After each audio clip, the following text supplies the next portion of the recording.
bitta o'rdakda qushchan cho'qidi. Maydagina. Ajoyib manzara. Toshkentga kelganda albatta mana shu yerga kelsalaringiz soat 5 dan kelsalaringiz mazza qilib dam olasizlar. Salqin, odamni miyalari tinchlanadi. Bolalarni olib kelsalaringiz mazza qiladi. Dam oladi, maktabgacha miyasi zo'r dam oladi.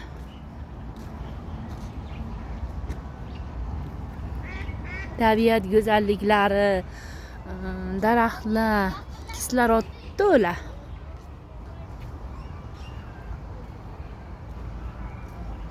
Fil bormi?